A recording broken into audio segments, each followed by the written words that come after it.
Hi and welcome to the Andes Public Library Storytime. I'm Miss Pam and it's Wednesday, December 9th, 2020. And again, 'tis the season. How are you? Are you getting excited? Only a little over 2 weeks away. But some people are going to celebrate a little earlier because we have the start of Hanukkah this week as well. So this week's stories are Toot and Puddle, Let It Snow by Hobbie. And it is snowing right now. It's a little slippery coming in.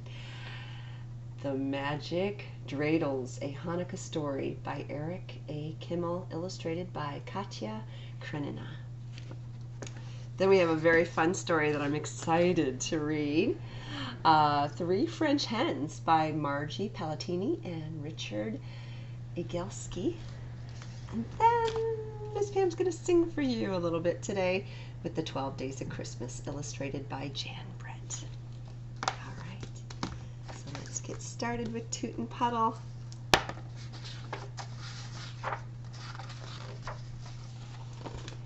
Let's see here, there we go. Christmas was just around the corner, and Puddle hadn't seen a single snowflake yet. Just let it snow, he wistfully pleaded to the sky. There had to be snow.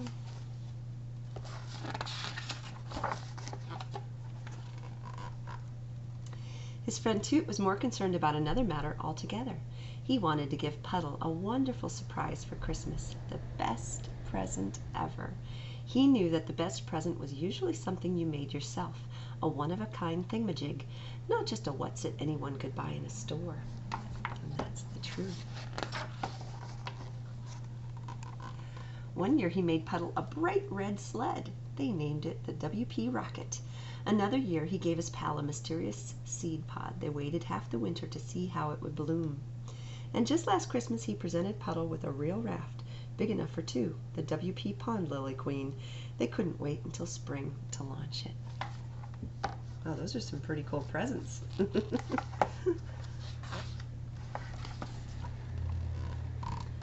This year, though, Toot was really stumped. Puddle was a contented homebody. He was a cook and a gardener and an artist. He loved trees and birds in his own backyard. He was certainly the best friend you could have. What could he possibly give for good old Puds for Christmas? Super chocolate, a hula hoop, paints, candy canes, overalls, a corn popper, cowboy boots and a hat, a wheelbarrow. He's a cook, he's a gardener, he's an artist. We would call that a Renaissance person. Uh-oh. Of course, Puddle was asking himself the same question about Toot. One year he knit him a wool sweater, robin egg blue. Another Christmas he gave him a purple ball for balancing on. Then there was the year of Puddle's giant plum pudding, which kept them merrily stuffed for a month.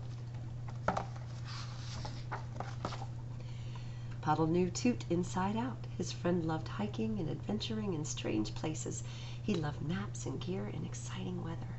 He was just brave and daring and jolly. He was the best friend ever. What was just the thing for good old Toodles this year? Bicycle? Oh, I think he's a bullfighter there. Oh, undersea diving gear? An umbrella? He's climbing a tree. Let's see. Too many choices, I think. When Puddle phoned his cousin Opal to ask her opinion, she said, a little cuddly something would be nice, like a homemade doll. For Toot? Really? Asked Puddle. I think he'll like that, Opal replied sweetly. When Toot called Opal with the same question concerning Puddle, she said the same thing. Maybe a homemade doll of some kind. A doll? Toot was puzzled. Something soft and cute, she said. That night, it began to snow.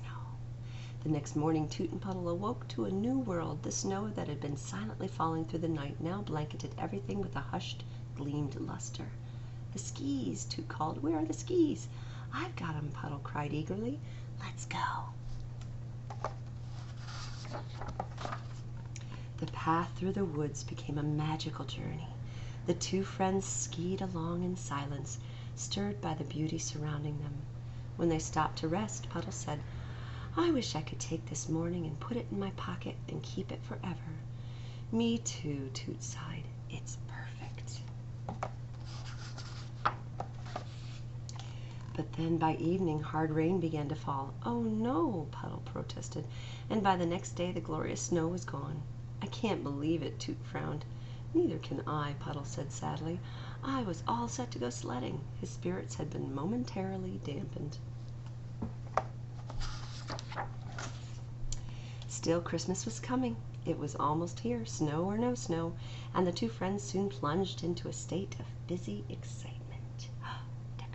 We decorated the library here last weekend. You should come see it. It's very pretty. As for presents, Toot spent every spare minute in his workshop in the basement, clearly inspired at last, and Puddle was up to something equally private and absorbing in the attic. On Christmas Eve, the two friends emerged from their workrooms, and each of them carried a handsomely wrapped something or other. "Wouldn't you like to open your present right now?" Toot asked. "We have to wait until tomorrow," Puddle said, "when Opal comes." Soon morning in Woodcock Peak Pocket was brimming with anticipation. Opal soon arrived. As the youngest, she was the first to open presents. "How did you know what I wanted?" she wondered appreciatively. "It was a lucky guess," said Puddle. "What would you name them?" "Well," said Opal, "I'll have to get to know them first. One is probably a Toot and one is probably a Puddle." "What is a Puddle?" Puddle asked. "And what in the world is a Toot?" said Toot. "You know," Opal replied. "I'm sure they're best friends, but one is one way and one is the other." "Oh," said the friends together.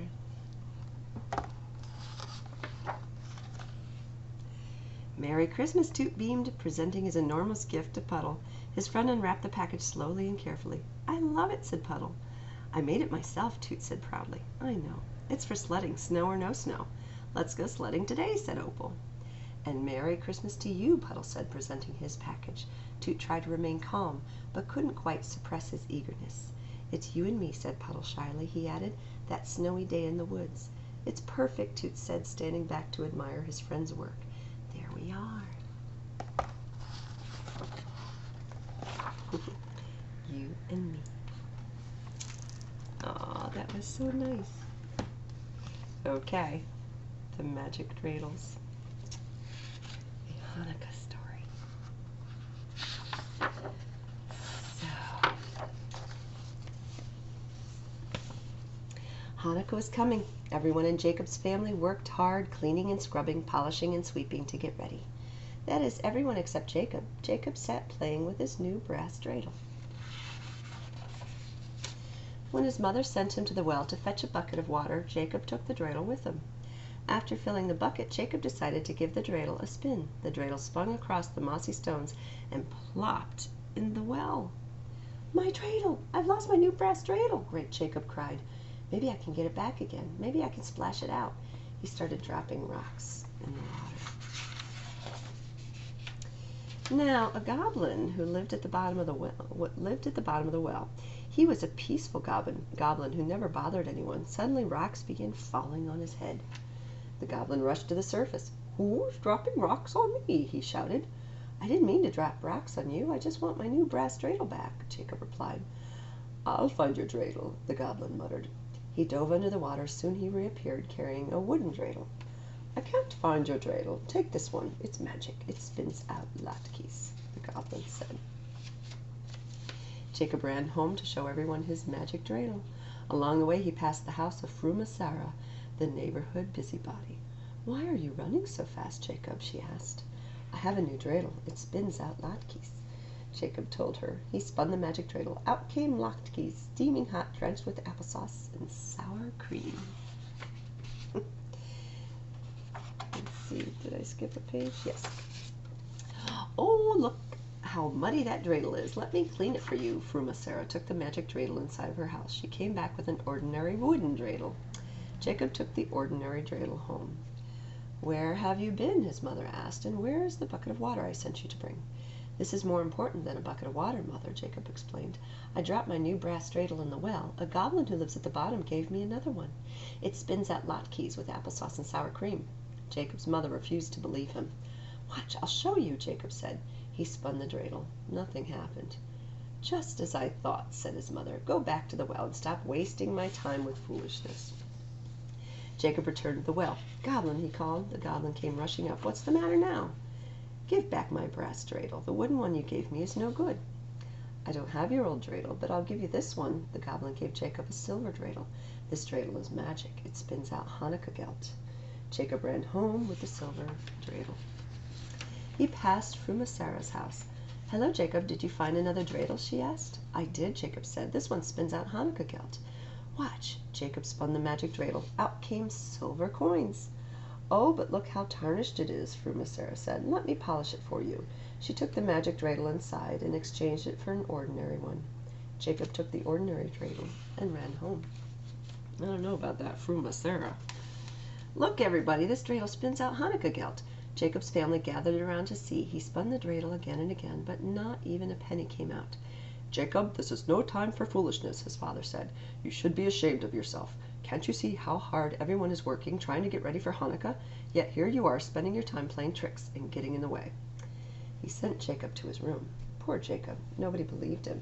He had to prove he was telling the truth. When no one was looking, he climbed out the window and ran to the well. Goblin, come out, he called. The goblin rushed up. What do you want now, Jacob? I want my good brass dreidel. The silver one you gave me didn't work either. The dreidels work, the goblin said. Frumasera stole them and gave you ordinary dreidels in their place. So that's what happened, Jacob explained. Goblin, help me get my dreidels back, and I'll bother you no more. The goblin dove to the bottom of the well. He came up a few minutes later carrying an iron dreidel. Let Frumasera spin this one. She will give back the one she stole, the goblin said. Jacob took the iron dreidel. On the way home, he stopped at Frumasera's house. I have another dreidel, Jacob said. What does it do? Frumasera asked. Come try it. Frumasera gave the dreidel a spin. Out came fleas, thousands of them. They hopped on Frumasera and began to bite. Frumasera scratched and itched. Oh, oh, oh, I'll give back the dreidels I stole. Just make these fleas stop biting. Frumasera returned the 2 dreidels she had hidden in her apron. Only then did the fleas hop away. Jacob took the magic dreidels and ran to the well. He threw the iron dreidel. Thank you, Goblin, for helping me, he called. I'll keep the first 2 you gave me. You can have this one. I don't need it anymore. He turned around and ran all the way home. Jacob didn't mention the magic dreidels until the Hanukkah candles were lit. Then he took them out and spun them one after another. The first dreidel spun out into potato latkes. Jacob and his family ate as much as they could hold. The second spun out Hanukkah gelt. They stuffed their pockets with silver coins and invited the neighbors to share. Everyone had a happy Hanukkah that night, even Frumasera.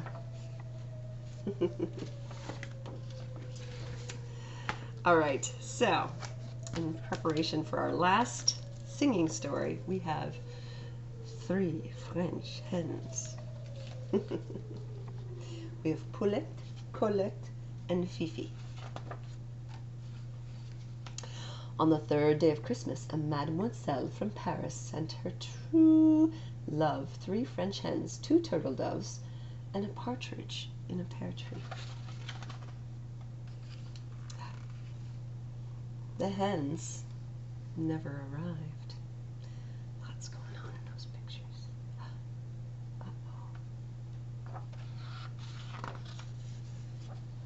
Uh-oh. 3 French hens, a holiday tale. In the unclaimed mail department of the New York City Post Office. Since the hens were mailed off during a Paris drizzle, the address on their package ended up smudged.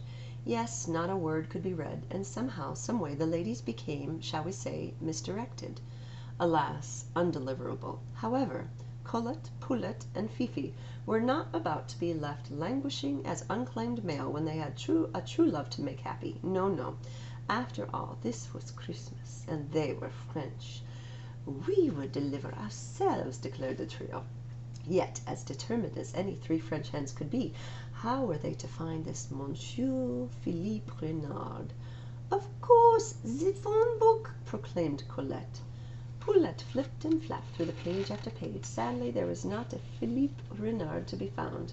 All still looked lost, including the hens. And then, "This is New York, not Paris," exclaimed Fifi. "We must translate. It is not Philippe Renard, but Phil Fox, who we must see."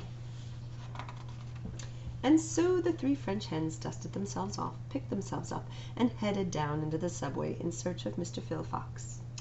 Meanwhile, somewhere in New York City, Down on his luck, Phil Fox was staring out his window with no view. He did not have a true love. He did not even have a friend, unless he counted the cockroach. Why, the poor fellow hadn't had a square meal in a month. These were lean times for Phil, very lean times. As he watched the first snowflakes of the season fall, he made a wish. Phil looked over to the cockroach and shrugged. "Hey, my luck's gotta get changed pretty soon, right? 'Tis the season." Suddenly there was a knock at the door.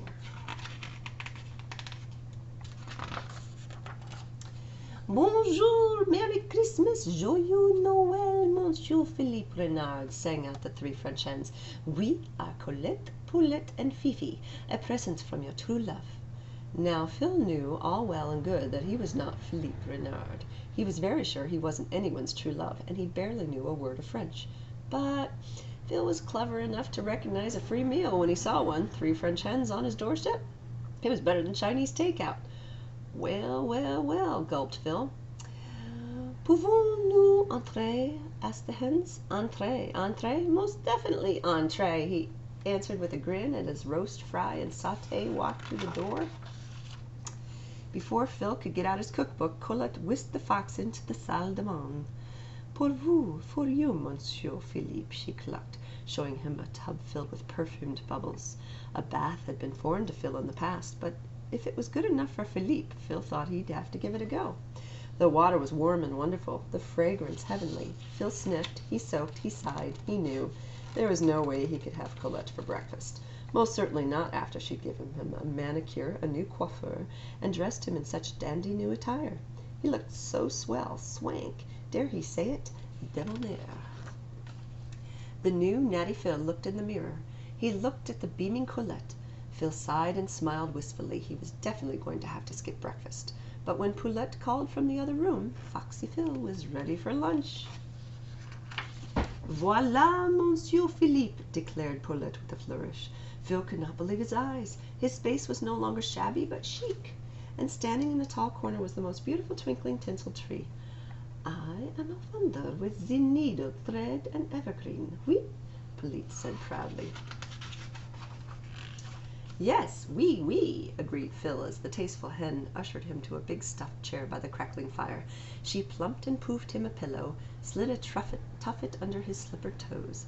Phil felt so warm, so comfy, so cozy, so not able to have Poulette for lunch, not even for hors d'oeuvres. However, though Phil may have felt toasty and looked swanky, his tummy was still cranky. When it began to grumble loudly, Phil's thoughts wandered to hen number 3. Oh yes, Mr. Fox was planning dinner with Fifi. "Bon appetit, Monsieur Philippe," shouted Chef Fifi as she came through the swinging kitchen door. She held a tray high with canapés, consommes, hollandaise, and pâtés. She had salades, niçoises, and bowls of vichyssoise, parfait, crème brûlée, chocolate mousse, charlotte russe. Wow, I'm hungry. Phil sniffed, tasted, nibbled, noshed. He looked at the 3 hens in the tower of French food and thought, so who needs a chicken? He delicately wiped his chin with a monogram napkin. Now, that's what he called a breakfast, lunch, and dinner, with style, too. Yes, Phil was feeling very happy and full. He was also feeling something else, and it wasn't indigestion. Phil was so filled with holiday spirit and a guilty conscience that he finally confessed, "Ladies, I gotta get this off my chest. I'm not who you think I am. I'm a fake," cried Phil. "A phony. Hey, I'm a fool. I'm not even French." The hens huddled, clucked, concluded, "That does not matter." "But I don't have a true love," continued Phil. "Not even a friend. It's only me and the cockroach. I don't even get kissed under the mistletoe." "That does not matter," the 3 hens repeated. Phil hung his head and gulped with guilt. "You don't understand. I'm not Philippe Renard from Paris. I'm just plain old Phil Fox from the Bronx." "That does not matter," the trio thrilled. "We like you just the way you are. Notre ami, our friend Phil." Friend? Phil felt a lump in his throat. Even the cockroach had a tear in his eye. Phil never thought he would have such fine friends, certainly not feathered ones. How could he ever repay their kindness? Then Phil looked under his twinkling tree. There were so many presents, too many for just one simple fox. What the heck, thought Phil, it's Christmas. He would share his good fortune and holiday cheer with his new friends. He handed Colette, Poulette, and Fifi 3 of his beautifully wrapped presents. The hens smiled but shook their heads. "What's wrong?" asked Phil. "Thank you, merci, dear Phil," said Fifi, "but we cannot accept these gifts for Christmas." "But why not?" asked a bewildered Phil. Poulette smiled. "Because our holiday is Hanukkah. We're kosher chickens." Phil grinned and gave a hearty hug to each. "No matter, I say happy holidays to us all."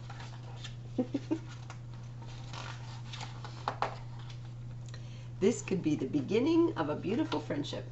And so the 3 French hens from Paris and Phil Fox from the Bronx celebrated the rest of the 12 days of Christmas and 8 nights of Hanukkah together. And they all had a wonderful time, including the cockroach. Fin, the end. Okay, now we're going to sing. Are you ready? The 12 Days of Christmas. This is especially fun with my guitar, but I can't hold the book and play guitar and sing at the same time. So here is the music. Very nice. Some very nice illustrations in this book.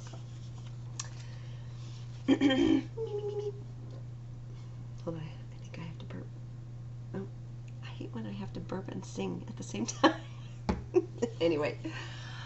On the first day of Christmas, my true love gave to me a partridge in a pear tree. On the second day of Christmas, my true love gave to me 2 turtle doves and a partridge in a pear tree. On the third day of Christmas, my true love gave to me 3 French hens, 2 turtle doves, and a partridge in a pear tree. On the fourth day of Christmas, my true love gave to me 4 calling birds, 3 French hens, 2 turtle doves, and a partridge in a pear tree. On the fifth day of Christmas, my true love gave to me 5 gold rings, 4 calling birds, 3 French hens, 2 turtle doves, and a partridge in a pear tree. On the sixth day of Christmas, my true love gave to me 6 geese a-laying, 5 golden rings, 4 calling birds, 3 French hens, 2 turtle doves, and a partridge in a pear tree. On the seventh day of Christmas, my true love gave to me 7 swans a-swimming, 6 geese a-laying, 5 golden rings, 4 calling birds, 3 French hens, 2 turtle doves, and a partridge in a pear tree. On the 8th day of Christmas, my true love gave to me 8 maids a-milking, 7 swans a-swimming, 6 geese a-laying, 5 golden rings, 4 calling birds, 3 French hens, 2 turtle doves, and a partridge in a pear tree. On the 9th day of Christmas, my true love gave to me 9 ladies dancing, 8 maids a-milking, 7 swans a-swimming, 6 geese a-laying, 5 gold rings, 4 calling birds, 3 French hens, 2 turtle doves, and a partridge in a pear tree. They changed it on me. I'm going to sing it their way, though. On the 10th day of Christmas, my true love gave to me 10 pipers piping, 9 drummers drumming, 8 maids a-milking, 7 swans a-swimming, 6 geese a-laying, 5 golden rings, 4 calling birds, 3 French hens, 2 turtle doves, and a partridge in a pear tree. Oh, now they got the ladies dancing. On the 11th day of Christmas, my true love gave to me 11 ladies dancing, 10 pipers piping, 9 drummers drumming, 8 maids a-milking, 7 swans a-swimming, 6 geese a-laying, 5 gold rings, 4 calling birds, 3 French hens, 2 turtle doves, and a partridge in a pear tree. On the 12th day of Christmas, my true love gave to me 12 lords a-leaping, 11 ladies dancing, 10 pipers piping, 9 drummers drumming, 8 maids a-milking, 7 swans a-swimming, 6 geese a-laying, 5 golden rings, 4 calling birds, 3 French hens, 2 turtle doves, and a partridge in a pear tree. Now, this is interesting because I learned it different. So let's look at the editor's note. Maybe they'll tell us something about that. The 12 days of Christmas, the days linking Christmas on December 25th and the Epiphany on January 6th, when the three magi offered the first Christmas presents, gold, frankincense, and myrrh, were declared a festal tide religious holiday by the Council of Tours in the 567 AD. Since then, it has become a time when noble and peasant alike put work aside and enjoyed an extended holiday of feasting, celebration, and sharing with others. It was considered bad luck to enter someone's house empty-handed. The ancient counting song, named for this religious holiday, is actually quite pagan in tone and is the only carol we know that celebrates, in the form of a list, the Christmas tradition of gift-giving. It is said to date back to a 13th century manuscript in the library of Trinity College, Cambridge, England. The carol appeared in print for the first time in a children's book entitled Mirth Without Mischief, published in London in about 1780. The 12 Days of Christmas became very popular as a game song, usually played at a large gathering of children with adults on the 12th night, just before the eating of mince pie. With the company seated all around the room, the leader of the game began by singing the first day lines, which were then repeated by each of the company in turn. Then the first day lines were repeated with the addition of the second day lines by the leader, and this was repeated by all in turn. This continued until all the lines of the 12 days were repeated by everyone. If anyone missed a line, they would have to forfeit something of theirs to the group. So we didn't find out why their version is different, but as a musician and as somebody who has studied folk music and musical traditions, I can tell you that, people learn songs coming from different countries, different traditions, different religions, and for a very long time, people didn't read or write, except for maybe the monks in the monasteries who copied the sacred texts. So most of our knowledge was passed down through oral tradition, and that means that many things were put into song so that we could better memorize them and remember them. But memories are not perfect things, and sometimes those memories are different than other people's memories. So I'm just going to sing, "On the 12th day of Christmas my true love gave to me 12 drummers drumming, 11 pipers piping, 10 lords a leaping, 9 ladies dancing, 8 maids a milking, 7 swans a swimming, 6 geese a laying, 5 golden rings, 4 calling birds, 3 French hens, 2 turtle doves, and a partridge in a pear tree." A little froggy ending for you. I hope you have a wonderful week, and I hope you're getting in the Christmas spirit, whether there's snow or no snow. So have a great one, and I'll see you next week.